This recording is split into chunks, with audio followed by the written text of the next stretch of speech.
썰TV 청취자 여러분, 안녕하세요. 저는 30대 초중반 미혼 여성이고 얼마 전 겪은 파혼 이야기를 들려드리고자 사연 보냈습니다. 저는 남자친구를 믿고 평생을 함께하고자 결혼을 결심했는데 알고 보니 감쪽같이 저를 속이고 있었어요. 결혼 전 시댁 식구들과 친해지고 싶은 마음에 남자친구한테 말 안 하고 찾아갔습니다.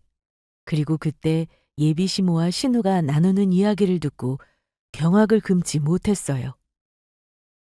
그동안 전혀 몰랐던 남자친구의 비밀을 듣게 됐거든요. 아직도 소름 돋는 게 만일 그날 말없이 예비 시댁에 가지 않았더라면 저는 아무것도 모르고 결혼을 했을 거라는 겁니다. 그리고 뒤늦게 사기 결혼이라는 걸 알고 충격에 휩싸여 이혼했겠죠. 파혼도 마음의 상처로 큰 흔적이 남지만 이혼은 이것보다 더 큰 흉터로 남았을 거예요.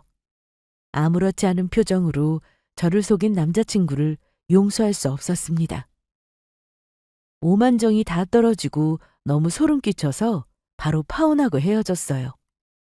남자친구뿐만 아니라 그 집안 전체가 저를 속였습니다. 그래도 참 다행이죠. 조상님이 도와주신 것 같아요. 결혼 전에 모든 사실을 알게 하고 그 집안과 엮이지 않게 해주셨으니 참 감사하죠. 대체 전 남자친구에게 어떤 비밀이 있었는지 궁금하시죠? 지금부터 제 이야기를 시작하겠습니다. 저와 남자친구랑은 일을 하다가 만났어요. 같은 직장에서 근무하는 건 아니고 제 업무가 거래처를 상대하는 일이다 보니까 이곳저곳을 많이 다니며 여러 업체와 미팅을 하곤 하는데 그때 남자친구를 만났습니다. 남자친구는 거래처 회사 직원이었고 저와 업무적으로 마주칠 일이 많았어요. 업무차 미팅을 할 때마다 서로에게 계속 호감을 느꼈고 그렇게 우리는 연인 사이로 발전했습니다. 남자친구와 저는 1년 정도 만났어요. 그리고 그때 결혼 이야기가 나오기 시작했죠. 사실 우리는 결혼을 전제로 만나고 있었습니다. 언제 결혼하면 좋을지 구체적인 계획은 잡지 않았지만 언젠가 결혼을 할 생각이었어요. 당시 저는 회사의 중요한 일을 맡아서 진행하던 중이라 여러 가지로 여유가 없었습니다. 그래서 가능하다면 결혼을 천천히 하고 싶었죠. 대략적으로 35전에는 결혼할 생각이었습니다. 그러던 어느 날 남자친구가 먼저 결혼 이야기를 꺼내더라고요. 우리 둘 다 결혼 정년기이고 한창 좋을 때인데 시간 끌 거 없이 그냥 빨리 결혼하는 게 어떻겠냐고 했습니다. 처음에 제가 결혼 천천히 하고 싶다고 했을 때 남자친구는 그러라면서 제 뜻을 이해해 줬어요.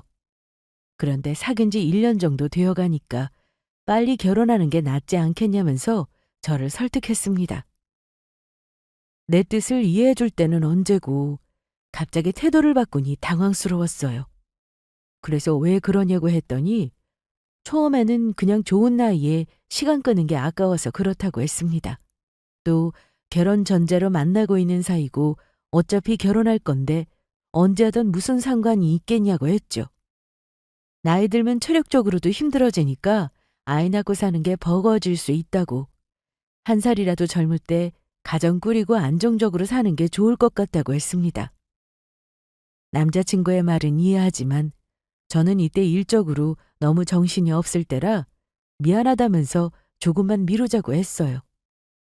결혼 준비 시작하면 신경 써야 할 게 많을 텐데 일하면서 준비까지 하면 더 정신없어서 힘들 것 같다고 했습니다.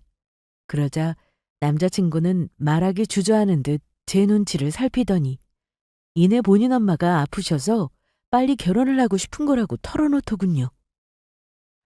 사실 우리 엄마가 조금 아프셔. 뭐 그렇게 생명에 지장이 있을 정도로 심각한 건 아니고 신경 쪽에 조금 문제가 생겼어. 저번에 엄마 몸이 조금 불편하다고 했잖아. 사실 한쪽 다리에 마비가 왔어. 그게 점점 더 심해지고 있는 중이고 나중에 얼마나 더 심해질지 몰라. 조금이라도 괜찮을 때 씩 올리는 게 아무래도 좋을 것 같아서. 연애 중반에 어머님 몸이 조금 불편하다는 말을 전해 들었습니다. 구체적인 건 몰랐고 그냥 후천적으로 아프시다는 것만 알았어요. 이때 구체적으로 어디가 어떻게 아프신지 알게 되었고 결혼을 서두르고 싶은 이유를 알게 되었습니다. 그 말을 들으니 남자친구의 마음이 이해됐어요. 여기서 몸 상태가 더 나빠지게 되면 결혼식 때 어머님의 참석이 확실해지지 않으니까요. 또 시어머니로서 이것저것 챙겨주며 해주고 싶은 게 많으실 텐데 몸이 불편하면 여러 가지로 제약되는 게 있잖아요. 그래서 더 심해지기 전에 결혼해서 가정 꾸리는 모습 보여드리고 싶다고 했습니다. 이 정도로 몸이 안 좋으신지 몰랐던 터라 왜 진작 말하지 않았냐고 물었어요. 그러자 제가 헤어지자고 할까봐 겁이 나서 그랬다고 답했습니다. 남자친구는 배우자에게 아픈 엄마를 미루거나 독박으로 돌보게 할 생각이 조금도 없다고 했어요. 자신 하나 믿고 온 시집 온 사람에게 엄마 일로 부담 주고 싶지 않다고 했습니다. 또 본인 엄마니까 아내가 신경 쓰지 않게 자신이 잘 챙기는 게 맞다고 생각했대요. 하지만 아무리 그래도 이 사실을 알게 되면 조금은 부담을 느끼지 않을까 지레 걱정하고 말하지 못했다고 했습니다. 자신이 다 알아서 챙긴다고 해도 며느리로서 아내로서 부담스러워할 게 뻔하니까 말을 할까 말까 망설였대요. 아무리 사랑한다고 해도 아픈 시어머니를 부담스러워하지 않을 여자가 세상에 어디 있겠냐고요. 그래서 그동안 말 못하고 소갈이 했는데 더 이상은 속이고 싶지 않아서 솔직하게 털어놓는다며 잘 생각해보고 어떻게 하면 좋을지 이야기해달라고 했습니다. 이 부분이 마음에 걸려서 결혼이 망설여진다면 걱정하지 말고 얼마든지 솔직하게 말해달라고 했어요. 본인은 충분히 이해한다면서요. 씁쓸하게 웃으며 말하는 남자친구의 얼굴을 보니까 마음이 참 아팠습니다. 그동안 혼자 사실대로 말도 못하고 끙끙 앓았을 생각을 하니 속상하더라고요. 우선 사실대로 말해줘서 고맙다고 했고 저는 그 자리에서 남자친구에게 결혼하자고 했습니다. 제 말을 들은 남자친구는 깜짝 놀라면서 그게 정말이냐고 되물었어요. 뭐? 뭐, 정말? 정말 나랑 결혼할 거야? 결혼하자. 더 생각할 것도 없어. 아니, 왜? 나는 네가 이 이야기 들으면 부담스러워서 헤어지자고 할 줄 알았어. 아무리 내가 엄마를 잘 챙긴다고 해도 같이 신경 써야 할 부분이 있을 텐데 이걸 감수하고 결혼하는 게 쉽지 않잖아. 놀라서 저를 빤히 쳐다보는 남자친구에게 조금도 부담스럽지 않다고 했어요. 그런 이유로 헤어진다면 진정으로 사랑하는 게 아니라고 했죠. 진짜 사랑한다면 그런 것도 감수할 수 있어야 한다고 했습니다. 나는 너를 많이 사랑하고 있고 평생의 배우자로 생각하고 있기에 그런 이유로 헤어질 마음이 눈꽃만큼도 없다고 했어요. 나한테 사실대로 말하지도 못하고 소갈이 했을 너를 생각하니 오히려 내 마음만 아프다고 했죠. 솔직히 일 때문에 시간적으로 여유가 없어서 결혼을 미루고 싶었지만 그런 이유라면 미루지 않고 결혼하겠다고 했습니다. 입장 바꿔서 제가 남자친구라도 부모님이 조금이라도 건강할 때 식 올리고 싶을 것 같았거든요. 대신에 결혼 준비를 잘 도와주지 못할 수도 있으니 그건 이해해달라고 했습니다. 그러자 그런 건 아무 상관없다면서 아예 저더러 신경 쓰지 말고 일에만 전념하라고 했어요. 결혼 준비는 본인이 알아서 다 한다고요. 감격스런 표정으로 저를 꼭 안으며 이해해줘서 고맙다. 부족한 본인을 받아줘서 고맙다며 앞으로 잘하겠다는 말만 되풀이했습니다. 저는 결혼을 결심한 걸 조금도 후회하지 않고 망설임조차 없었어요. 혹시라도 내가 아픈 시어머니를 모셔야 하지 않을까 하는 그런 걱정도 없냐고 물으신다면 네, 그렇습니다. 내가 사랑하는 사람의 가족이라면 내 가족과도 같다고 생각했고, 나 혼자 하는 게 아니라 같이 신경 쓰고 챙길 텐데 괜찮다고 여겨졌어요. 물론 힘든 순간들도 있겠죠. 하지만 서로 의지하고 힘을 합친다면 어떠한 역경도 잘 헤쳐나갈 수 있을 거라 생각했습니다. 그래서 결혼을 결심한 거예요. 자꾸만 본인을 낮추며 고맙다고 말하는 남자친구에게 그럴 것 없다. 나 또한 부족한 게 많고 일 때문에 바빠서 소홀할 때도 있을 거다. 하지만 최대한 노력할 테니 사랑하는 이 마음 잊지 않고 서로 잘 살아보자고 했습니다. 그렇게 결혼을 결심한 이후 결혼 준비는 빠르게 진행됐어요. 진짜 제가 신경 쓰지 않아도 될 정도로 남자친구 혼자서 척척 잘 해나갔습니다. 또 결혼하겠다는 소식을 양가 부모님께 전하자 모두들 너무 좋아해 주셨어요.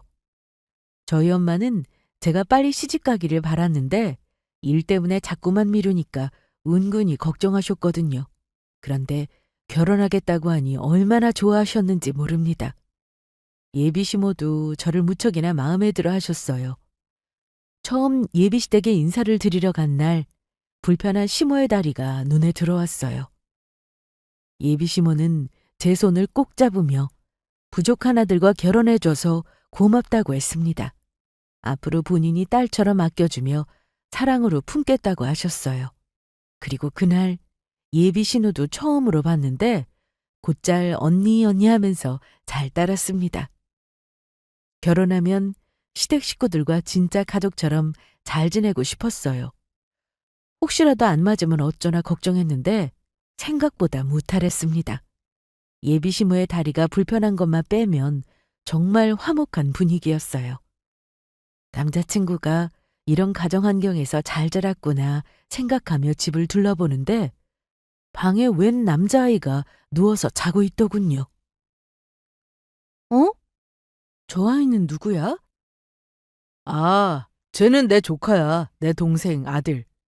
안 그래도 보여주고 너한테 인사시키려고 했는데 애가 깜빡 잠들었네. 뭐? 아가씨가 결혼을 했었어? 아, 결혼한 건 아니고. 남자친구는 말하기를 주저하다가 신우가 철없을 때 사고를 쳐서 낳은 애라고 했습니다. 안 그래도 예비 시모의 몸이 불편해서 부담스러워할 수도 있는데 신우가 미혼모라는 사실까지 밝히면 우리 집안을 이상하게 보고 아예 거부감을 가질까봐 말을 못했다고 했어요. 결혼 이야기가 잘 되면 본인 집에 데리고 왔을 때 차차 이야기할 생각이었다고 했습니다. 예비 신우에게 아이가 있었다는 사실에 살짝 놀라기는 했지만 미혼모에 관해서 안 좋은 시선을 갖고 있지 않은 터라 그렇구나 하고 넘겼습니다. 하지만 앞으로 이런 게 있다면 숨기지 말고 다 이야기해달라고 했어요. 혹시나 내가 또 모르는 게 있다면 지금 이야기해달라고 했고요. 그랬더니 더 이상은 없다면서 앞으로 제게 숨김없이 다 이야기하겠다고 했습니다. 그전에는 저를 놓칠까봐 염려되어 말을 못했던 것 뿐이지 결혼하기로 한 이상 앞으로는 그럴 일 없다고 했죠. 하도 자신 있게 제 얼굴을 똑바로 보고 이야기하고 약속하길래 저는 정말 숨김없이 모든 걸 진실되게 말해줄 줄 알았어요. 아무래도 신뢰가 가장 중요하니까요. 그런데 이건 새빨간 거짓말 중의 일부였습니다. 그것도 모르고 저는 남자친구에게 홀딱 속고 말았죠. 제게 사기친 걸 어떻게 알게 되었냐면 바로 남자친구 몰래 시댁에 방문하면서였습니다. 결혼을 준비하면서 예비 시댁에 행사가 있을 때면 종종 시댁 식구들과 어울렸어요. 같이 외식하거나 집에서 식사하는 등의 시간을 보내곤 했죠. 남자친구는 부담스러우면 참석하지 않아도 된다고 했지만 저는 아니라고 얼른 친해지면 좋은 거 아니냐면서 거부감 없이 적극적으로 참여했습니다. 결혼하고 나서 차근차근 친해지는 것도 좋지만 저는 그 전에 친해질 수 있으면 빨리 친해지고 싶었습니다. 워낙 일로 바빠서 시댁에 못 가는 일이 많아질지도 모르는 상황이었거든요. 그래서 행사가 있을 때 시간상으로 여유가 있으면 되도록 참석해서 시댁 식구들과 어울렸습니다. 다행히 예비 시부모, 신우 모두 제게 참 잘해줬어요. 생각했던 것보다 빠르게 친해졌고 좋은 시댁 식구들을 만난 것 같아 좋았습니다. 그렇게 안심하고 있던 찰나에 예비 시댁 식구들에게 뒤통수를 세게 맞게 됐어요. 그날은 업무자 볼 일이 있어서 외근하던 중이었습니다. 그런데 생각했던 것보다 일이 빨리 마무리됐어요. 그래서 일찍 퇴근하고 쉴까 하다가 마침 예비 시댁이 근처더라고요. 순간적으로 예비 시모가 번뜩 생각났습니다. 전에 예비 시댁에서 식사하다가 어색한 게 싫어서 되도록 시댁 식구들과 빨리 친해지고 싶다고 말한 적이 있었어요. 그때 예비 시모가 시댁 식구들을 어려워하지 않고 먼저 친근하게 다가와 주려는 게 참 보기 좋고 기특하다며 칭찬해 줬습니다. 그러면서 오고 싶으면 아무 때나 언제든지 오라면서 제 손을 꼭 잡아줬죠.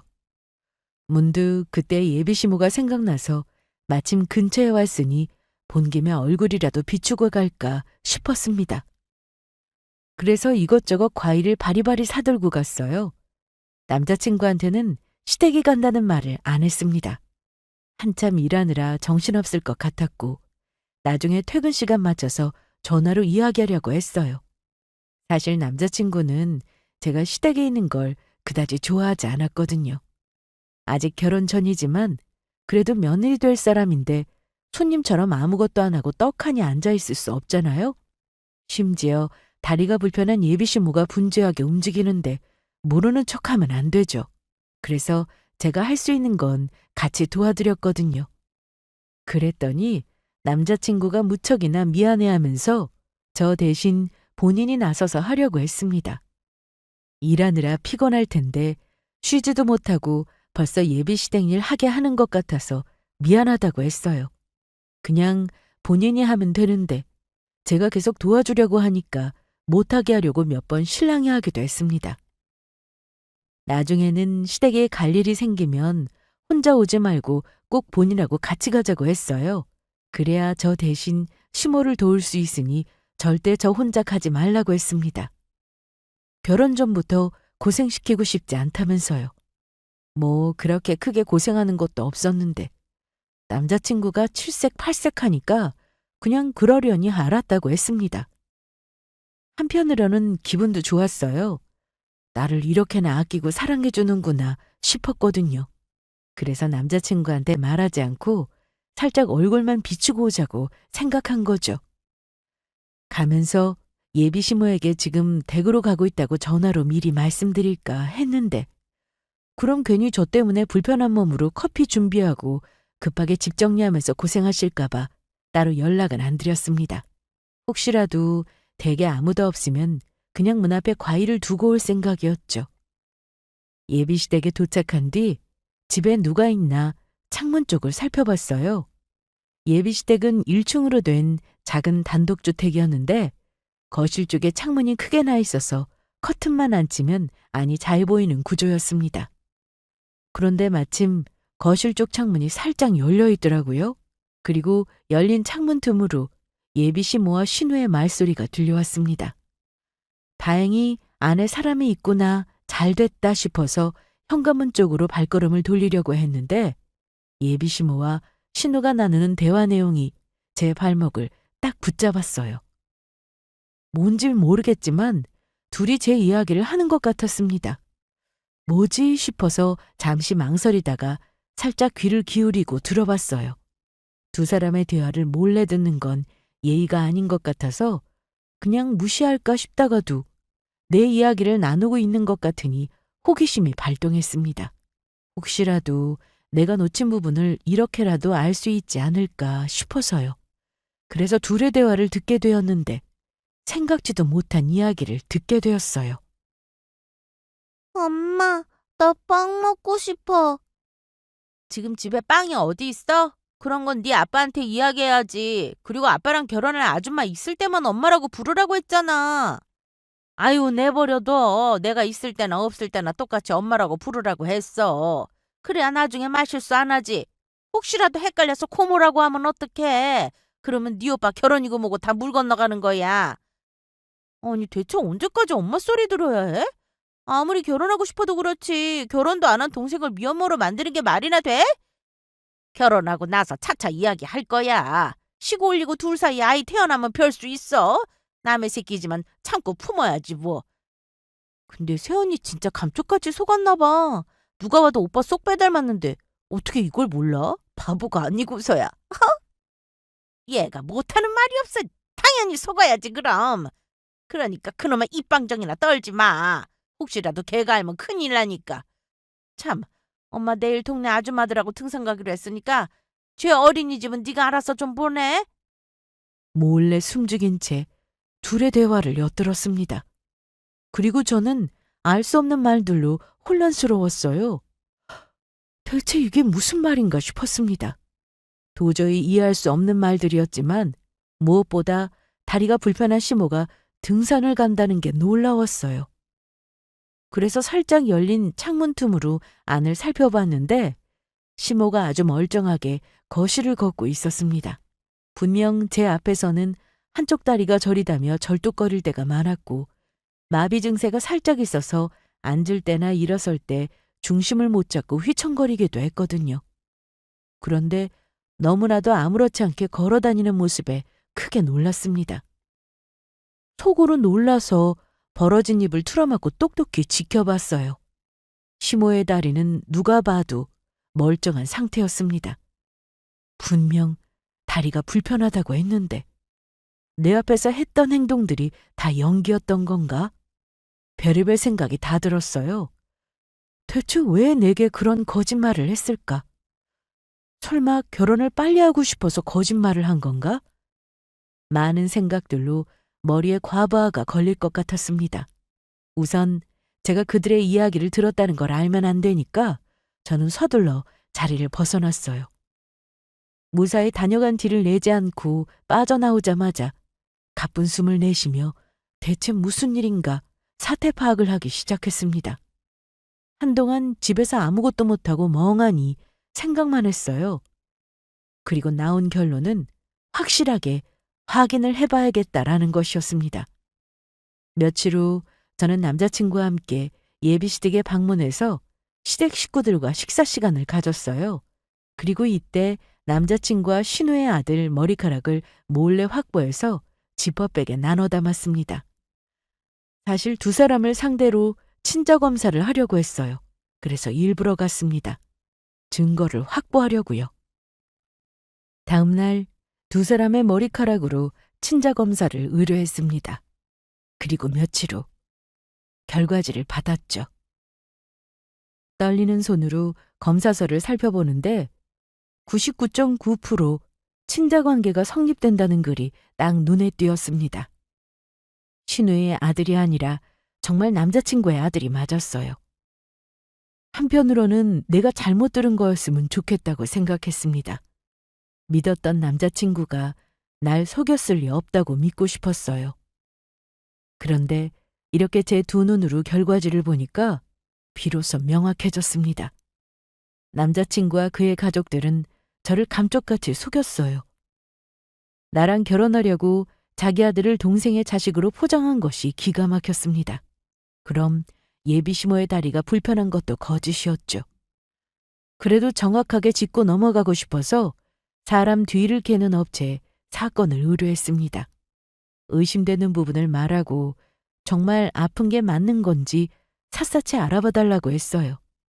진짜 제가 살다 흥신소에 사건을 의뢰하게 될 줄은 상상도 못했습니다. 제 인생에 이런 일은 없을 거라고 생각했는데 남자친구 덕에 안 겪어도 될 일을 경험하게 됐죠.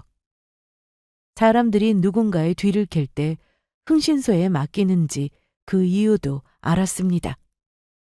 돈값 제대로 하더군요. 업체에서 받은 사진을 쭉 살펴보는데 하나같이 가관이었습니다. 다리를 불편해하던 예비시모가 아무렇지 않게 등산하고 있는 모습과 사람들과 어울리며 신나게 댄스 모임에 참여하고 있는 모습까지. 나 하나 속이겠다고 온 가족이 짜고치고 아주 작정했구나. 어이없어서 헛웃음이 나왔습니다. 제 앞에서 연기까지 할 정도로 그렇게 결혼이 하고 싶은 건가 싶더라고요. 모든 비밀을 다 알게 된 후 오만정이 다 떨어졌어요. 남자친구와의 결혼 가당치도 않은 일입니다. 다 알게 됐는데 어떻게 예정대로 결혼할 수 있겠어요? 파혼은 당연한 사실이 되었습니다. 다만 그 전에 왜 이렇게까지 속인 건지 그 이유가 궁금하더라고요. 그래서 남자친구를 만나 묻고 싶었지만 차마 그럴 수 없었습니다. 또 뱀의 혀로 어떤 거짓말을 꾸며낼지 못 믿겠더라고요. 며칠 후 남자친구는 결혼 문제로 상의할 게 있다면서 잠깐 보자고 했고 우리 동네 카페에서 만났습니다. 제 앞에서 정신없이 결혼에 관련된 이야기를 떠들어댔지만 저는 조금도 귀에 들어오지 않았습니다. 제가 듣는 둥 마는 둥 하니까 본인이 하는 말 듣고 있냐고 묻더군요. 그래서 저는 별다른 대꾸 없이 고민이 하나 있다고 했습니다. 뭐냐고 묻길래 친한 친구한테 들은 이야기라면서 예비시댁 식구들이 그동안 친구를 속이고 있었다고 말해주었어요. 그걸 알게 된 친구가 큰 충격을 받고 배신감에 많이 힘들어하고 있다고요. 그러자 남자친구의 표정이 묘하게 바뀌면서 당황스러워했습니다. 제 친구의 일이라고 말하면서 남자친구가 어떻게 나오나 그 반응이 궁금했어요. 그러자 남자친구는 무슨 그런 일이 다 있냐면서 친구분이 많이 속상해하실 것 같다고 했습니다. 저를 속이고 있는 당사자가 그런 식으로 말하는 게 참 가식적이더라고요. 아무튼 저는 그런 남자친구에게 나는 그런 충격을 받으면 정말이지 못 견딜 것 같다. 너는 그러지 말라고 했죠. 나는 말이야. 친구처럼 그런 일 당하면 정말이지 못 견딜 것 같아. 얼마나 충격이겠어? 배신감은 말도 못할 거고. 그렇지. 나라도 그럴 거야. 두 사람 사이의 신뢰가 제일 중요한 거잖아? 그래서 나는 참 다행이라고 생각해. 뭐가? 결혼 전에 숨기는 거 없이 다 말해줬잖아. 어머님 아프신 거랑 아가씨 미혼모인 거. 아, 그거. 맞아. 나는 결혼하기 전에 사실대로 다 말하고 싶었어. 네 말대로 신뢰가 중요한 거니까. 혹시 숨기는 거 더 있는 건 아니지? 너는 절대 나 배신하면 안 돼. 알았지? 그럼 나 너무 힘들 것 같아. 그럼 당연하지. 내가 왜 너를 속여? 그럴 일 없어. 걱정하지 마. 남자친구는 모르겠지만 제 말에는 엄청난 뼈가 있었습니다.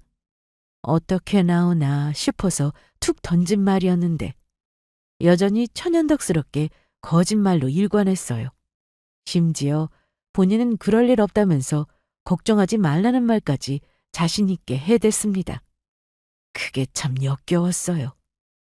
큰 비밀을 숨기고 있는 주제에 감히 저렇게 말할 수 있을까? 사람이 참 뻔뻔하구나. 어디까지 나를 속일 셈인가 궁금하더군요. 뭐 이렇게 떠봤을 때 순순히 비밀을 말한다면 거기서 마무리 지으려고 했습니다. 그러나 작정하고 속이려고 한 인간이 과연 그러겠어요? 예상대로 아무렇지 않게 거짓말하더라고요. 하도 자연스럽게 잘하길래 혹시 이 인간 사기 전과라도 있는 거 아니야? 라는 의심이 들었습니다. 사기꾼도 아닌데 이렇게 눈 하나 깜짝 안 하고 속일 수 있을까 싶어서요. 그래서 그 부분도 슬쩍 알아봤는데 다행이라고 해야 할까요?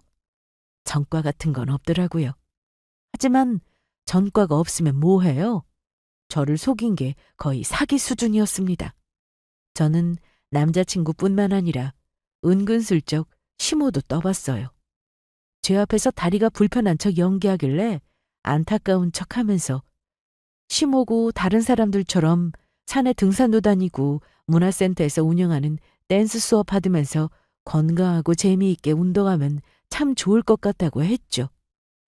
비록 몸이 불편하지만 그래도 작게나마 한번 해보겠냐고 했더니 손살에 치면서 본인이 어떻게 할 수 있겠냐고 했습니다.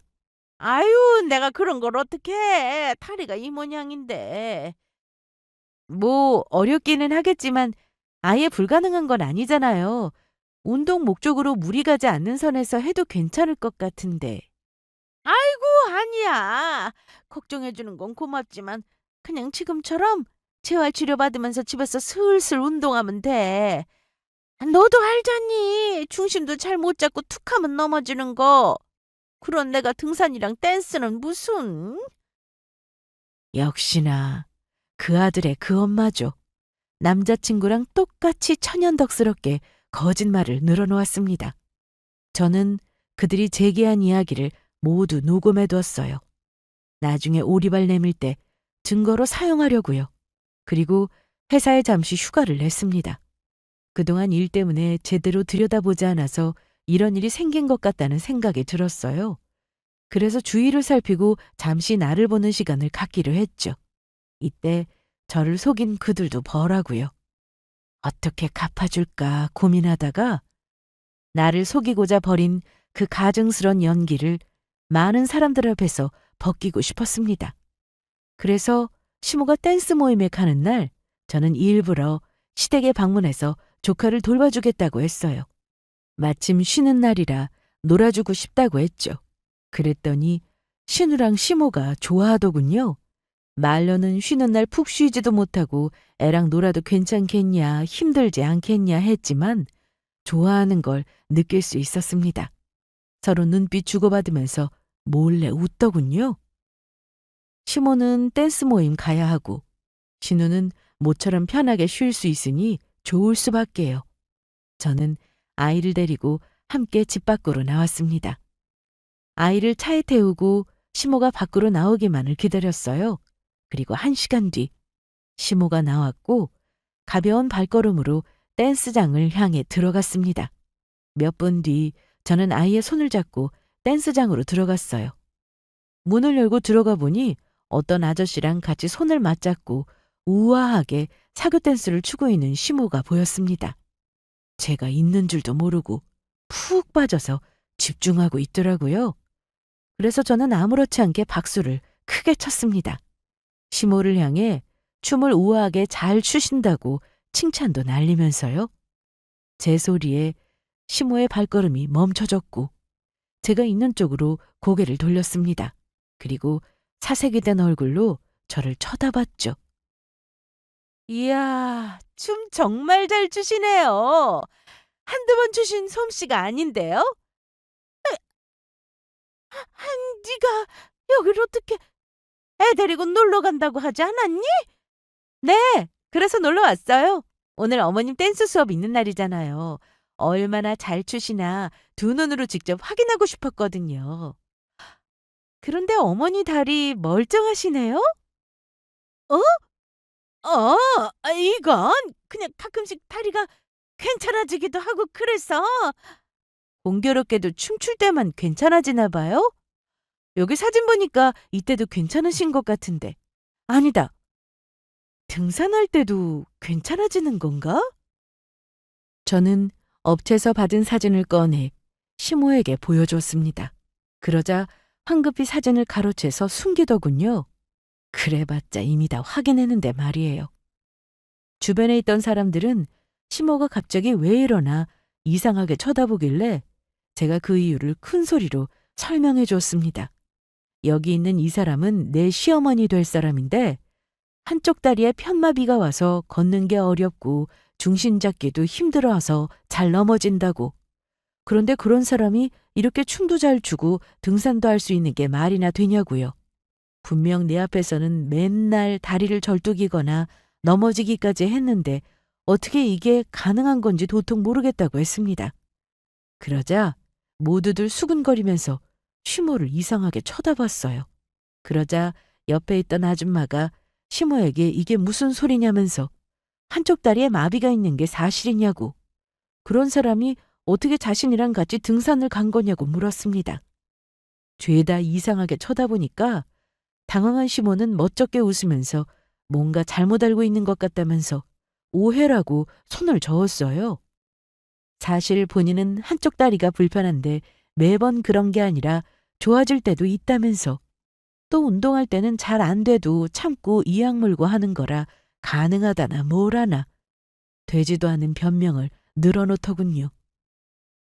며느리 될 아이는 자기 다리가 불편한 줄 알고 있는데 춤을 잘 추는 것 같으니까 놀라서 그런 것 같다고 황급히 상황을 마무리 지으려고 했습니다.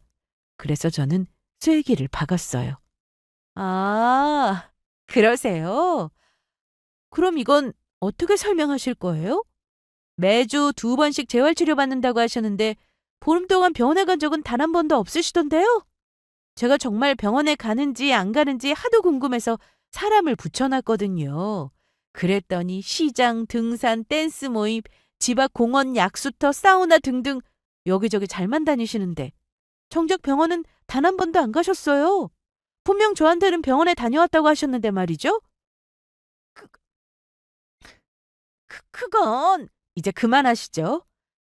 거짓말이 거짓말을 낳는다고 계속 거짓말하면 끝이 없어요. 거기다 이미 다 알고 있어서 거짓말해봤자 달라지는 것도 없고요. 그래서 사람 붙였니? 내가 정말 다리가 아픈지 안 아픈지 감시한 거였어? 대체 언제부터야? 시모는 언제부터 안 거냐고 묻길래 사실대로 말해줬어요. 남자친구 몰래 시댁에 방문한 그날 아가씨랑 주고받은 이야기를 들었다고 했습니다. 그러자 입을 떡 가리며 주저앉았습니다. 제가 받은 충격에 비하면 아무것도 아니겠지만 시모 역시 적지 않은 충격을 받은 듯 했어요.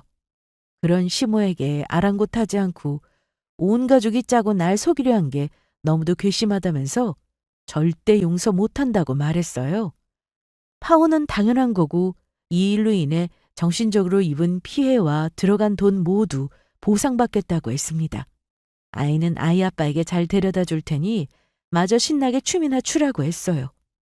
그 말을 끝으로 거길 빠져나왔습니다.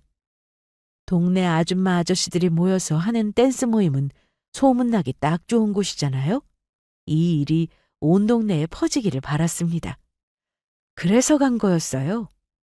저는 서둘러 아이를 태우고 남자친구가 일하는 회사로 향했어요. 이때 시모가 남자친구한테 전화해서 자초지정을 설명하겠지만 그 부분에 있어서는 조금 더 걱정하지 않았습니다. 왜냐? 남자친구는 전화를 받을 만한 상황이 못 됐거든요. 사전에 다 알아보고 움직였죠. 제가 설마 이런 거 확인도 안 하고 일을 벌였겠습니까? 남자친구는 중요한 미팅이나 회의가 있을 경우 아니면 회사에서 보안이 깐깐한 곳에 들어가서 업무를 봐야 하는 경우 핸드폰을 끄거나 앞에 맡기고 들어갑니다. 그래서 가끔 연락이 길게 안 될 때가 있었어요. 직업 특성상 그래야만 했거든요. 마침 이날 남자친구가 그런 상황이라서 제가 시모한테 모든 걸 밝힌 거죠. 아무튼 아이를 데리고 남자친구 회사에 도착했고 들어가자마자 남자친구가 있는 사무실로 향했고 회사 동료에게 물어서 지금 어디에 있는지 위치를 확인했어요. 2층에 있다길래 그곳으로 이동해서 남자친구가 나오기만을 기다렸습니다. 잠시 후 남자친구가 나오길래 저는 아이에게 얼른 아빠한테 가보라고 보내줬어요. 아줌마는 네 아빠인 거 다 알고 있으니 더 이상 삼촌이라고 부르지 않아도 된다고 했습니다. 그랬더니 아이가 큰 소리로 아빠라고 부르면서 두 팔 벌려 뛰어가더군요. 아빠! 갑작스런 아이의 등장에 남자친구는 크게 놀라면서 여기 어떻게 왔냐고 물었어요. 아이는 정말 해맑게 아줌마랑 같이 왔다고 했습니다. 그 말에 남자친구는 주변을 두리번거렸고 저는 한쪽에 숨어 있다가 짠 하고 등장했어요. 제 모습에 시모랑 같은 표정을 짓더군요. 무슨 저승사자라도 만난 것처럼 얼굴이 새하얗게 변하더니 어쩔 줄 몰라 했습니다. 뒤에서 지켜보니까 부자상봉이 참 눈물겹네. 그런데 표정이 왜 그래? 반가운 아들을 만났는데 기쁘지 않나 봐? 뭐? 아, 내가 알고 있어서 많이 놀랐나 보다. 하긴 나도 많이 놀랐어. 네 동생의 아들인 줄 알았더니 그게 아니라는 게. 심지어 이것뿐만이 아니더라고. 어머니 다리 말이야. 그것도 멀쩡하더라. 저는 모든 걸 다 알고 있다고 하자 남자친구는 오해라고 사실대로 말 못한 이유가 있었다면서 자신이 다 해명하겠다고 했습니다. 그래서 저는 또 거짓말하려고 그러냐고 더 이상 네 말은 못 믿겠다고 했어요. 그러면서 나를 속이려고 한 가족이 거짓말을 한 거냐고 대체 그 이유가 뭐냐고 물었습니다. 꼭 이렇게까지 거짓말하고 연기까지 해가면서 왜 결혼하려고 한 건지 도무지 이해가 안 된다고 했죠. 그러자 저를 너무 사랑해서 그랬다는 소리를 짓거려대더군요. 너를 너무 사랑해서 그랬어. 너를 놓치기 싫어서 거짓말할 수밖에 없었을 뿐이야. 나중에 다 밝히려고 했어. 널 속이는 내 마음은 어디 편해는 줄 알아? 나도 정말 힘들었다고. 참으로 뻔뻔하게도 제 앞에서 사랑이란 말을 들먹였어요. 저는 정말 사랑한다면 속일 게 아니라 사실대로 말했어야 한다고 했습니다. 남자친구 말이 결혼한 적은 없고 헤어졌던 여자친구가 1년 반 뒤에 갑자기 찾아와서는 네 아들이라는 말과 함께 아이를 두고 갔대요. 임신한 줄도 몰랐으니 아이의 존재를 그날 처음 알았다고 했습니다. 많이 놀라고 당황스러웠지만 그래도 자신의 아들이니까 책임지고 싶었대요. 그렇게 키우면서 아들 딸린 자신을 이해하는 여자를 만나거나 결혼 경험이 있는 사람을 만나서 가정을 꾸려야겠다고 생각했답니다. 엄마의 성화에 못 이겨 제 혼자리로 선도 많이 봤대요. 그런데 아무리 선을 봐도 별다른 감흥이 없었대요. 딱히 결혼하고 싶은 여자를 못 만났던 거죠. 그러다 저를 만나게 됐고 결혼을 생각하게 됐는데 아들이 있는 게 마음에 걸렸다고 했습니다. 사실대로 말하면 제가 떠날까봐 겁이 났고 자신의 처지를 이해해주지 않을 거라 생각해서 그런 말도 안 되는 거짓말을 했대요. 또 계속 결혼을 미루니까 이러다 닭 쫓고 지붕 쳐다보는 강아지 꼴 나는 거 아닌가 하는 걱정이 들면서 마음이 조급해졌다고 했습니다. 제가 계속 일 때문에 결혼을 미루니까 하는 수 없이 그런 거짓말을 해서라도 붙잡고 싶었다고 했어요. 아무리 사랑하고 결혼하고 싶다고 해도 그런 거짓말을 하는 게 맞는 거냐? 정말 사랑한다면 있을 수 없는 일이다. 차라리 사실대로 말했더라면 이해해 줬을지도 모른다고 했습니다. 어떻게 그렇게 말도 안 되는 거짓말로 나를 잡아두려고 했는지 생각할수록 소름 끼친다고 했어요. 그러면서 이 자리에서 너랑 헤어질 거고 결혼은 어떤 일로 하겠다고 했습니다. 이 과정에서 입은 정신적 피해 보상과 물질적으로 손해본 것들 다 보상받을 거라고 했죠. 그만한 증거는 충분히 가지고 있으니 뱀의 혀로 허튼 짓 할 생각하지 말라고 했습니다. 남자친구는 바로 무릎을 꿇고 잘못했다면서 싹싹 빌었어요. 잘못한 걸 알지만 그래도 너무 사랑해서 그랬다고 속인 건 정말 미안하고 죽을 죄를 지었지만 그래야만 했던 자신의 마음도 편치 않았다고 다 사랑해서 일어난 일이니 한 번만 눈 감아주면 안 되냐고 했습니다. 그러면서 가족들은 잘못한 게 하나도 없다고 했어요. 저를 너무 사랑해서 저 아니면 안 된다고 하니까 하는 수 없이 따라준 거라고 했습니다. 거짓말한 것 때문에 결혼을 그만두고 싶은 거면 앞으로 절대 거짓말하지 않고 진실되게 말하고 행동할 것을 맹세하겠다고 했어요. 못 믿겠으면 이 자리에서 각서라도 쓰겠다고 했습니다. 만일 아이 때문에 그러는 거라면 시모가 대신 키워줄 수 있다고 했답니다. 그러니 다시 한 번만 생각해달라고 제발 본인을 버리지 말아달라고 했어요. 그런 거짓말까지 해가면서 저를 곁에 두고 싶었던 자신의 마음을 외면하지 말아달라더군요. 그 말에 더욱더 소름이 끼쳤습니다. 왜냐고요? 이건 사랑을 벗어난 집착과도 같았거든요. 아니, 그러니까 더더욱 너랑 결혼할 수 없어. 이건 사랑이 아니야, 집착이지. 그냥 네 여자로 만들고 싶어서 오만 가지 수를 다 쓴 것뿐이라고. 그리고 아무리 날 좋아한다고 해도 그게 애 앞에서 할 소리야? 네 자식이 다 듣고 있는데 네 엄마한테 맡긴다고? 네가 그러고도 아빠야? 여자애 미쳐도 그렇지. 어떻게 친자식을 조카로 만들어? 진짜 너한테 실망이야. 널 사랑할 시간들이 아깝다. 남자친구는 울고불고 계속해서 매달렸어요. 저 없으면 안 된다고. 어떻게든 저를 붙잡으려고 했지만 저는 그런 남자친구를 두고 그 자리를 벗어났습니다. 그리고 더욱더 마음을 독하게 먹었어요. 바로 변호사를 만나서 제가 겪은 일을 들려주고 어떻게 조치를 취하면 좋을지 상담을 받았습니다. 그리고 남자친구를 대상으로 정신적인 피해 보상과 물질적인 손해배상을 청구했어요.